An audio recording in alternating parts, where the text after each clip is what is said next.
Hello friends, welcome to Bharathi vlog. இன்றைக்கி நம்ம இந்த பொங்கலுக்கு மட்டும் இல்லைங்க, நம்ம வீட்டில் எப்பயுமே வாசலில் ரொம்ப சிம்பிளாக அழகாக எப்படி கோலம் போடுறது அப்படின்னு சொல்லிட்டு பார்க்கலாம்.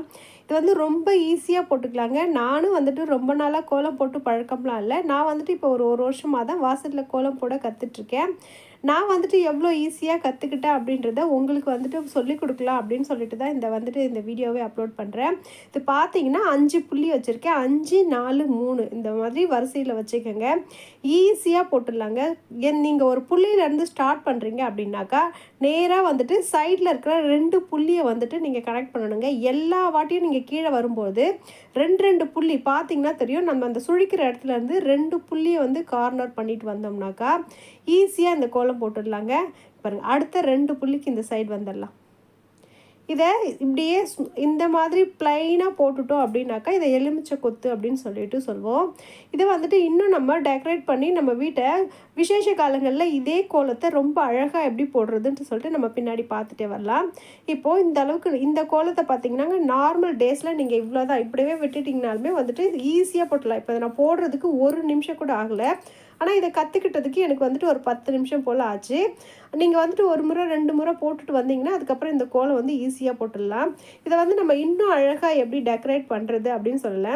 நான் வந்துட்டு ஏற்கனவே சொல்லியிருந்தேன், நான் வந்துட்டு ரொம்ப வந்து கோலத்தில் எக்ஸ்பர்ட்லாம் கிடையாதுங்க. நாம் வந்துட்டு உங்களை போல் நார்மலாக கோலம் போடுறவங்க தான். அந்த மாதிரி ஆளுங்களுக்காக தான் இந்த கோலமே வந்துட்டு நான் போடுறேன். நிறைய கோலங்கள் பார்த்தோம்னாக்கா ரொம்ப அழகாக இருக்கும். ஆனால் அந்தளவுக்கு நமக்கு வளைவு நெளிவெல்லாம் வந்துட்டு அவ்வளோ பர்ஃபெக்டாக வருமானா வராது. ஆனால் இந்த கோலத்தை நம்ம எல்லாருமே ஈஸியாக போட்டுக்கலாம். பாருங்கள், இதுக்கப்புறம் நம்ம பண்ணுறது தாங்க டெக்கரேஷனு. நான் இதுக்கு மேலே பார்த்தீங்கன்னா ஒரு பூ போல் வரைஞ்சிருக்கேன். அந்த எலுமிச்சை கொத்துக்கு மேலே பார்த்தீங்கன்னா ஒரு பூ போல் வரைகிறேன். இப்போது உங்களுக்கு நம்ம அந்த கோடு போட்ட இடம்லாம் பார்த்தீங்கன்னாக்கா அந்த கிராஸாக தெரியுது பார்த்தீங்களா, அதெல்லாம் நம்ம ஈஸியாக மறைச்சிடலாம். அது எப்படி மறைக்கிறது அப்படின்றத பார்க்கலாம்.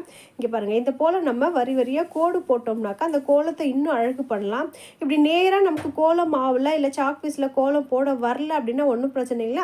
அந்த இடத்துலலாம் பார்த்தீங்கன்னாக்கா நம்ம கலர் மாவு கொடுத்து கூட அந்த இடத்த நம்ம ரொம்ப அழகு பண்ணிடலாம். நம்ம ஒரு லேயர் வந்துட்டு கரெக்டாக போட்டுட்டோம் அப்படின்னா அதுக்கு மேலே பண்ணுற டெக்கரேஷன் தாங்க அந்த கோலத்துக்கு ரொம்ப அழகு தரும். இப்போ பாருங்கள், இப்போ நான் இந்த மாதிரி கோடு போடுறதுனால நம்ம வந்துட்டு அதுக்கு மேலே ஓவர் கோட்டிங் கொடுத்ததே நமக்கு தெரியாது. அந்த எலுமிச்சை கொத்தே மறைஞ்சு போய்டும். இது நார்மல் பூவோட இலை போலவே மாறிடும். இந்த மாதிரி இப்போ நம்ம பெண்ணில் போடுறோம், டக்குன்னு போட்டுடலாம். ஆனால் கோலம் மாவில் போடும்போது பார்த்திங்கனாக்கா கொஞ்சம் கஷ்டமாக இருக்குது அப்படின்னாக்கா இந்த மாதிரி கோடாக போடாமல் கீழே வந்துட்டு எதனா ஒரு கலர் கொடுத்துட்டிங்கனாக்கா அந்த பூக்கான கலர் கொடுத்தாப்புலையும் இருக்கும், ரொம்ப அழகாகவும் இருக்கும். அப்படி இல்லை ஒயிட் சாக் பீஸில் ஃபுல்லாகவே ஒயிட் கோட்டிங் கூட கொடுத்துட்டிங்கனாக்கா அந்த பூ வந்துட்டு ரொம்ப அழகாக இருக்கும். நம்ம எல்லா சைட்லேயும் இதை கொடுத்துட்டு வந்துடலாம். கோலம் போடுறது ரொம்ப ஈஸிங்க. ஃபஸ்ட் டைம் போடும்போது தான் நமக்கு கஷ்டமாக இருக்கும். நம்ம போட பார்த்திங்கனாக்கா நமக்கு ஈஸியாக வந்துடும். நான் எல்லா சைடும் அந்த மாதிரி பாருங்கள் அந்த பாக்ஸ் போட்டுட்டு வந்துட்டேன். அதுக்கப்புறம் எவ்வளோ அழகாக அடிச்சு பாருங்கள் அந்த கோலம். இப்போ அந்த பூவுக்கு இன்னும் கொஞ்சம் அழகு சேர்க்கலாம் அப்படின்னு சொல்லிட்டு 2 பக்கமும் நான் சுழிச்சிட்டு வந்திருக்கேன். அது போல் நீங்களும் அது போல சுழிச்சிருங்க. உங்களுக்கு வேறு எதனா ஐடியா இருந்துச்சுன்னா கூட நீங்கள் வந்துட்டு இந்த கோலத்தில் சேர்த்துக்கலாங்க. நமக்கு என்ன தோணுதோ அதை தான் நம்ம வந்து கோலமாக போட போகிறோம். அவ்வளோதான். பாருங்கள், நார்மலாக இருந்த கோலத்தை நம்ம எப்படி பூக்கோலமாக மாற்றிட்டோம். இப்போ இந்த பூக்கோலம் வந்துட்டு ப்ளைனாக இருக்கிறத விட வாசலில் வந்துட்டு எப்பயுமே வந்துட்டு பார்டர் போட்டு கோலம் போட்டிங்கன்னா இன்னும் சூப்பராக இருக்கும். இப்போ நம்ம மேல் சைடு பார்டர் வாசப்படி அப்படின்னு நினச்சிட்டு நான் உங்களுக்கு ஒரு பார்டர் போட்டு காமிக்கிறேன். இது வந்துட்டு பார்த்திங்கன்னா 5 புள்ளி வைக்கணுங்க. 5, 4, 3, 2 இது வந்துட்டு இந்த மாதிரியும் போடலாம். இன்னும் எக்ஸ்ட்ரா லேயர் வேணும்னாக்குள்ள உங்களுக்கு இன்னும் ஒரு 6 புள்ளி, அப்புறம் 6, 5, 4, 3 அப்படி வைக்கலாம். அப்படி இல்லை 7, 6, 5, 4, 3 எவ்வளோ லேயர் வேணுமோ அந்த லேயருக்கு வந்துட்டு இந்த கோலத்தை போட்டுகிட்டே போகலாம். ஏன்னா இது வந்துட்டு பார்டர் கோலம், எவ்வளோ பெருசு வேணால் போட்டுக்கலாம். நான் வந்து சிம்பிளாக 4 புள்ளியில் வந்துட்டு உங்களுக்கு போட்டு காட்டுறேன். இது வந்து நான் கடகடன் போட்டுருவேங்க. நம்ம புதுசாக போடுறவங்களுக்காக நம்ம ஈஸியாக எந்த மாதிரி மாடலில் போடணும் அப்படின்றதுக்காக தான் இது நான் உங்களுக்கு சொல்லிக் கொடுக்குறேன். லாஸ்ட்டாக இருக்கிற புள்ளியில் எல்லாத்துலேயும் பார்த்திங்கன்னா இந்த மாதிரி ஒரு பொட்டு வைக்கிறாப்புல வச்சுக்கலாம். அதுக்கப்புறம் பாருங்கள், இந்த மாதிரி சுழிச்சிட்டு வாங்க. நான் வந்து இந்த ஒரு புள்ளிக்கும் புள்ளிக்கும் வந்துட்டு நடுவில் எப்படி கோடு போட்டிருக்கணும் அதே போல் எல்லாத்துலேயும் அந்த மாதிரி கோடு போட்டுக்குங்க. அப்போ தான் உங்களுக்கு தப்பு இல்லாமல் வரும். ஆரம்பத்தில் வந்துட்டு இதை நீங்கள் சரியாக ஒரு 2-3 வாட்டி போட்டுட்டிங்க அப்படின்னா உங்களுக்கு எல்லாமே ஈஸியாக இருக்குங்க. கிராஸாக இந்த மாதிரி கோடு போட்டுக்கோங்க. ஒவ்வொரு வாட்டியும் நீங்கள் இப்படி சுழிச்சிட்டு வரும்போது அடுத்த லேயருக்கு வந்துட்டு இந்த கோலத்தை ஃபினிஷ் பண்ணாமல் இந்த மாதிரி லேயர் போட்டுட்டு வந்தீங்கன்னாக்கா உங்களுக்கு வந்துட்டு ஈஸியாகவும் இருக்கும், அழகாகவும் நீங்கள் வந்துட்டு தப்பு இல்லாமல் போட்டுடலாம்.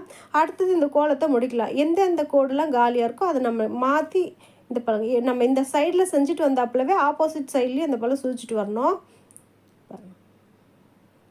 இப்போ நான் வந்துட்டு கோலம் போடுற இடத்துல பார்த்தீங்கன்னா அந்த மேலே இருக்கிற லேயர்லாம் கிராஸாக அந்த கோடு மார்க் வந்துட்டு உங்களுக்கு தெரியுது இல்லைங்களா? அதை வந்து நம்ம ஈஸியாக மாற்றிக்கலாங்க. அது இது போல் வருது அப்படின்னு சொல்ல தேவையில்லை. அது வந்து நம்ம அந்த கோலத்தை அழகு பண்ணாப்புலும் இருக்கும், அதுக்கு வந்துட்டு ஒரு டிசைன் கொடுத்தாப்புலையும் இருக்கும். மேலே இருக்கிற அந்த லேயர் மட்டும் பார்த்திங்கன்னா இந்த மாதிரி கோடாக போட்டுட்டிங்கன்னா எக்ஸ்ட்ரா மேலே வந்த கோட்டிங் எதுவுமே உங்களுக்கு தெரியாது. இது எல்லாமே நான் வந்துட்டு ஆரம்பத்தில் கற்றுக்கிட்டது, அதனால் வந்துட்டு உங்களுக்கு யூஸ்ஃபுல்லாக இருக்கும் அப்படின்றதுக்காக தாங்க இதை போட்டு கடுக்கிறேன். இல்லைனா வந்துட்டு நான் மடன்னு சொல்லிவிட்டு நான் உங்களுக்கு இந்த மாதிரி லேயராக போடாமல் டக்குன்னு நான் வந்துட்டு போட்டு காமிச்சிடுறேன். ஏன்னா நான் இது வந்துட்டு ஒரு 10-20 வாட்டி மேலே நான் வாசலில் போட்டேன் அப்படின்றதுனால எனக்கு வந்துட்டு இப்போ தப்பு இல்லாமல் வந்துடும். புதுசாக போடுறவங்களுக்கு கண்டிப்பாக இந்த மாதிரி மெத்தடில் போட்டிங்கன்னா நீங்கள் தப்பு இல்லாமல் கோலத்தை போட்டுடலாம். கீழே வந்துட்டு ஒரு ஜிமிக்கி போல் நம்ம ஒரு டிசைன் கொடுத்துக்கலாம்.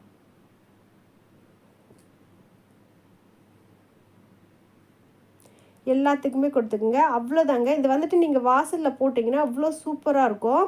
நீங்கள் ஒரு வாட்டி ட்ரை பண்ணி பாருங்கள். இது வந்து ப்ளைனாக இருக்கவே வந்துட்டு உங்களுக்கு கொஞ்சம் சிம்பிளாக இருக்காப்புல இருக்குது.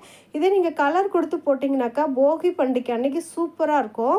நான் வந்துட்டு அடுத்து வந்துட்டு பொங்கல் பானை வச்சு உங்களுக்கு கோலம் வேணும், மாடு கோலம் வேணும் அப்படின்னாக்கா நீங்கள் எனக்கு கமெண்ட் பண்ணுங்கள். கண்டிப்பாக நான் உங்களுக்கு இதை விட சிம்பிளாக நான் உங்களுக்கு எப்படி போடுறது அப்படின்றத வந்து சொல்லி கொடுக்குறேன். பார்த்தீங்கன்னா நம்ம வீட்டு வாசலில் வந்துட்டு இந்த மாதிரி பார்டர் வச்சு கோலம் போட்டோம்னா நம்ம வீட்டு வாசலே பார்த்திங்கன்னா அவ்வளோ அழகாகிடும். இதுக்கு நடுவில் உங்களுக்கு என்ன டிசைன் வேணுமோ உங்களுக்கு வந்துட்டு இதுக்கு மேலே இன்னும் எவ்வளோ லேயர் கொடுக்கணுமோ நம்மளோட வந்துட்டு ஐடியா தாங்க. நான் இப்போ உங்களுக்கு இந்த மாதிரி ரவுண்ட் போட்டுட்டு இதுக்குள்ளே எத்தனை பூ மாடல் இருக்குது அப்படின்னு சொல்லிட்டு உங்களுக்கு காமிக்கிறேன். நான் போடுறப்பல ஒவ்வொரு பூவாக போடாதீங்க, ஒரே போல் பூ போடுங்க. ஆனால் இத்தனை பூ வரையலாம் அப்படின்றது ஒரு ஐடியாக்காக தான் நான் இதை உங்களுக்கு போட்டு காட்டுறேன். இந்த மாதிரிலாம் உங்களுக்கு பூ வந்தது அப்படின்னாக்கா வரைஞ்சிக்கோங்க. அப்படி இல்லைன்னா நீங்கள் சுழிச்சு கூட விட்டுக்கலாம். பாருங்கள், இந்த போல் சுழிச்சு கூட விட்டுக்கலாம். நிறைய மாடல் இருக்குங்க. நம்ம வந்துட்டு என்ன மாடல் நமக்கு வந்துட்டு கன்வீனியண்ட்டாக இருக்கோ அதை போட்டுக்கலாம். இந்த மாதிரி நான் இது மாதிரி ஒவ்வொரு பூ போடாமல் இந்த மாதிரி இத்தனை பூவில் வந்துட்டு எந்த பூ உங்களுக்கு கரெக்டாக வருது, எந்த பூ ஈஸியாக போட வருதோ அந்த பூ வந்துட்டு நம்ம எல்லா சைட்லேயும் ஒரே போல் போட்டுக்கோங்க. நான் உங்களுக்கு காமிக்கணும் அப்படின்றதுக்காக தான் இதை காமிக்கிறேன்.